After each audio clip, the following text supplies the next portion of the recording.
We're going to be doing the rankings of all of Liverpool players, but we'll come to that because, look, Liverpool have lost 3 games consecutively. There's probably a stat that says it's never ever happened, but it feels bad. It feels really, really bad. We're calling it the week, or as Chris wants to identify it, the 8 days from hell. Because it's bad. So we're going to discuss that and what's going on, and then we'll go through the player rankings. So stay tuned for that. So yeah, we've just lost 3 games, Chris. Yeah. They've all been by the odd goal. 5-2 on Ag. Yeah. For those counting. All of those defeats have been attained in actually completely different and yet in some regards kind of similar ways. So how are you picking the bones out of that? Because I don't know. Look, it's easy to get drawn into just chuck it all in the bin and kick it down the street, and I definitely feel that. But I also do feel this was a different performance to the Galatasaray performance and a different performance to the Crystal Palace performance. It's whether that matters. Yeah, I think. Listen, it's easy to get into the idea, and we're you know, I'm bad for this. I'll say me rather than we. I'm bad for this.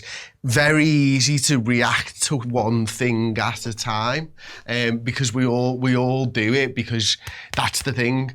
But like this has all happened so close together. You know, it was only last Saturday when we got beaten by Crystal Palace that it's quite easy for me to draw a thread through the 3 games, and the thread that I had coming out of my match reaction just a minute ago is my problem is with the midfield again.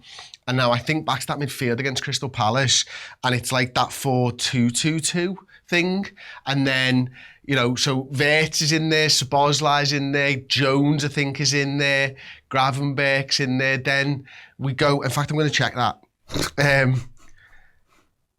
McAllister, Gravenberch, Szoboszlai and Wirtz is the midfield against Crystal Palace. Yeah, Jones is Galatasaray. Galatasaray then goes back to more of a normal Jones with Gravenberch, Wirtz up ahead of him.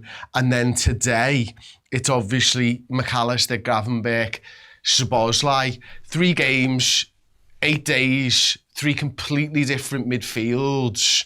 And I'm sort of now going, well, I wonder why the midfield's not playing well. Well, it's being chopped and changed. And it's not being chopped and changed, really. If it doesn't feel like it's being chopped and changed to rotate.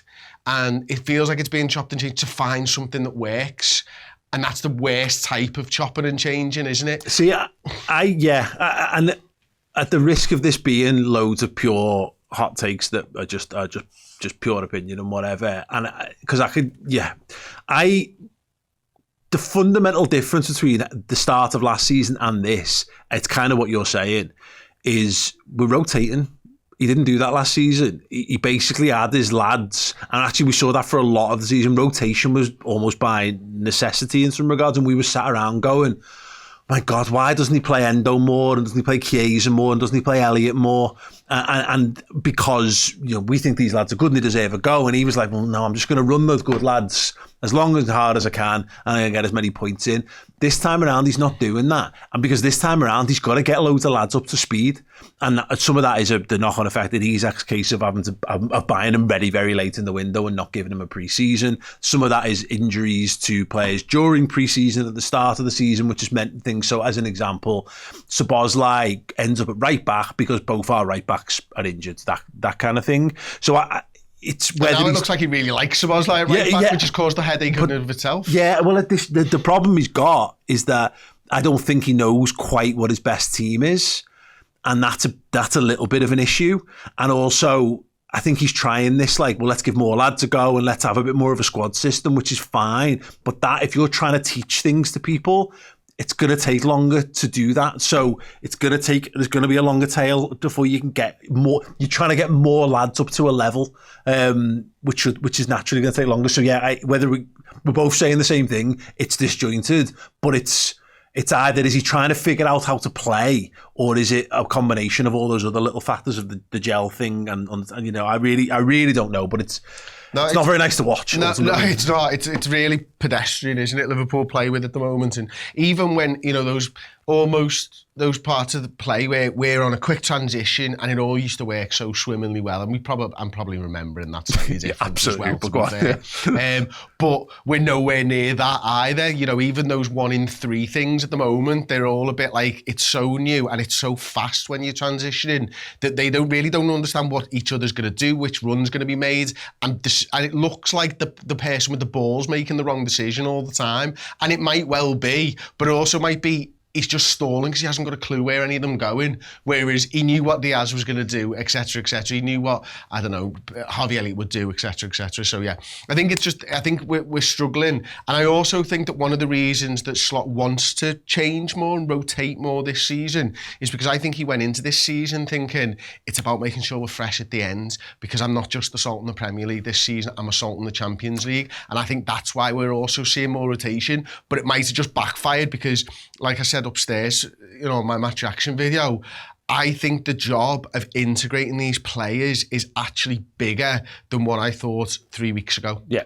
And I think, I don't know, maybe Slot thinks so too. Yeah, and that's, I think that I agree with that point as well. It's a long season and he is managing for a full campaign. But the problem is that it's our Arsenal now. Well, it's funny how a couple of weeks can change things. And I'll make this very, very clear to people.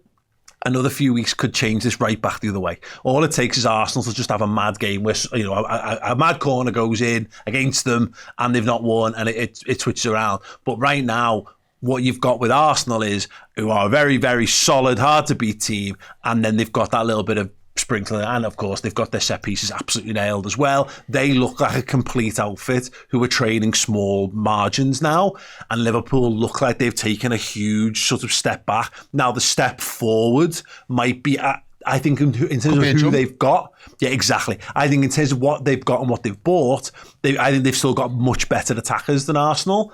And I think that leap forward might prove worth the step back, but we're living in that and no one's explained that to us. Maybe the manager will come out and say that. I don't think he will. And maybe it is just reading between the lines and trying to find a bit of positivity in it. But that I think we all thought that when we saw so many changes that you were going to see a drop off. And then we were a bit, as you were saying, a bit surprised at how well we'd started.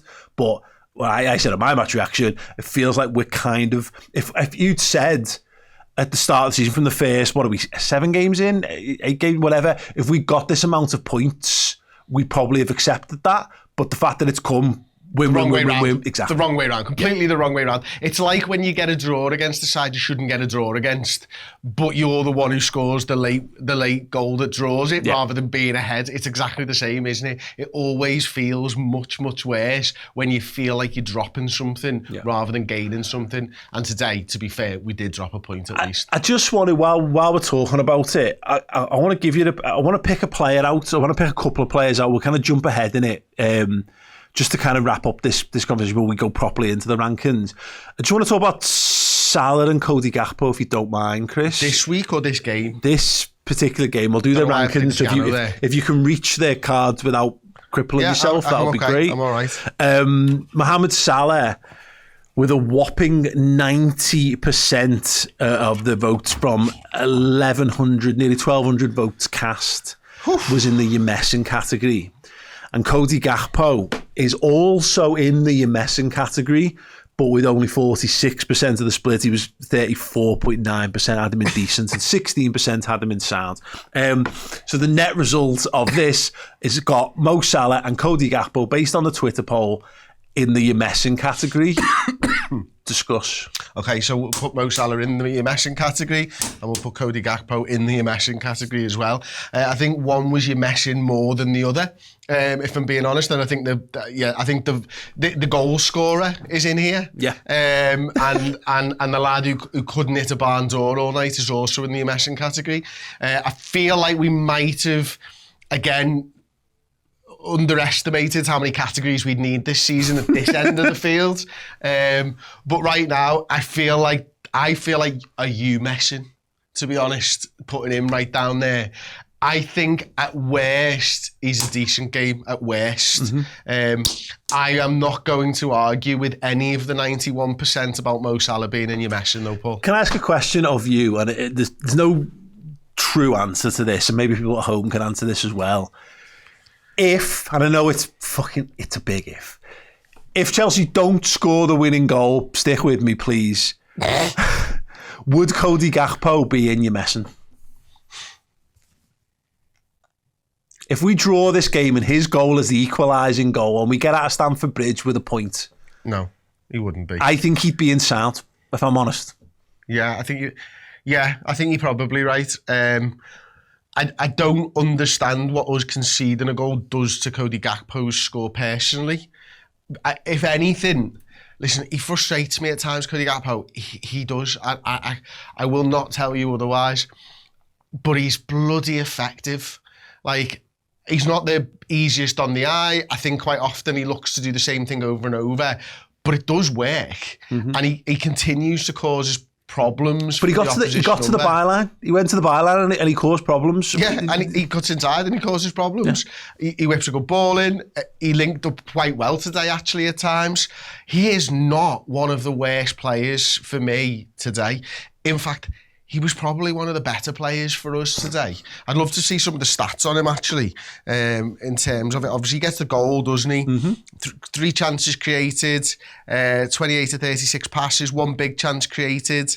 Is that the Szoboszlai one? Or, I don't know. Was this, who cut the ball back for Szoboszlai? Yeah, Kerkez, was it? Yeah. Or was it him? I think it was Gakpo. Okay, cool. I think it might have been Gakpo. He hits a great ball through to Kerkez as well. No, I think you're right. Does he hit the ball through to Kerkez? Yeah. Yeah, he does, you're right. So, that's a great pass. I remember thinking that time. He has that one where he passes it to himself as well, which causes problems. Yep. So there's a few moments there that you can point to where you think, that's not fair on Cody Gakpo, but you won't hear me. It's a 7 out of 10 performance, I think, from Cody, and one of those that if you're an upbeat person, you might have been tempted to go 7.5, say. It's not by any stretch the best Cody Gakpo performance of all time, but it does, I think it's illustrative of the point about this, is that everyone's so down in the dumps that you're going to see the emotions tell on all this. But on the flip side, Salah, it's back to just the Salah that we've seen. We've seen the Salah all season long. We had a conversation before filming this. What would we want to make the focus of the conversation? And Salah being 90% voted in your messing was such a hot talking point. I was like, we could have done Salah on this show every single game. And you just get to a point when you kind of go, I just feel a bit sad. I'm saying the same things about him time and time again. We actually worked him into some quite nice Salah-ish situations, Chris. We got him away down the right-hand side a few times. We got him to isolate his man a couple of times. He was still a bit overcrowded and under-supported for a number of situations.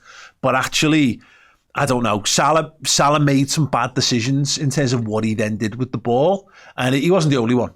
They all did it. They all played some terrible passes. Every single player played a really bad pass at one point or another on the pitch. But Salah's the one with all the expectations, the one we know should be able to deliver. And I don't know, is it all the other mitigating circumstances and the emotional heartbreak and the disruption of pre-season and the change of system and blah blah blah blah blah, or is this Mo Salah clinging on because Liverpool don't play to Mo Salah's strengths anymore? Well, Liverpool played to Mo Salah's strengths today. In the 3 opportunities that he had on the field, 2 of them were cutting in and space was opened up for him to shoot. 2 of those, he blazes over the crossbar. So that is playing to Mo Salah's strengths. That's what we've done. That is bread and butter as a Liverpool striker. The other one is an unbelievable flick from Wirtz, isn't it? Yeah. And Salah plays the right-footed pass, shot. And all 3, what's the running theme? He does not hit the target with any of his 3 shots. Yeah. So, listen, I know about the emotional heartache and everything else. That's in the moment, Mo Salah should be putting the ball in the back of the net from at least getting the ball on target 2 of 3 of those, if nothing else. I'm not saying hit the top bin. I'm saying get the ball on the target and work the goalkeeper, because you've had 3 really good opportunities to do that there, and you haven't done it. So that for me is Mo Salah playing badly. Yeah, I just think it's same old with Mo Salah. In so far this season, that he's really having a struggle with everything that he's doing. But it's just funny that I thought it was Gakpo's best game of the season for us, and yet they're being chucked into the same category. And that's the fault of the categories, but it's also the fault of us asking emotional fans after the football game. But it does kind of tell you, and I think we'll see this in a wider sense when we're talking about what we're going through and 3 defeats back to back, is that everyone's emotions are heightened with this at the moment. I'm not looking forward to the international break because they're bad enough anyway. They're even worse when you've lost. I can't even think of many times when we've gone into them on the back of 3 defeats. We certainly haven't, probably going back to like the COVID season when we were going back into one on the back of 3 defeats as champions. So we've certainly been there before. But yeah, there's going to be worst defence since the last time you were the worst defenders of the title, isn't there? Yeah, but as it is, I think there's certainly some things in there. I think Cody Gakpo should be seen as a note of encouragement. But again, when you look back, sometimes you can lump things in the big pile of negativity. Let me know in the comments your thoughts on any of that. Do you think that's a fair rating? And again, I asked the question: if Liverpool had gotten a draw, and I know they didn't, and this is something for science fiction writers, but I'm big into that, should the fact that Liverpool didn't win that have such a huge impact on Cody's, or even has it? That was a clip from the Player Ranking Show. If you'd like to check out the show in full in either video or podcast form, simply head to redmenplus.com.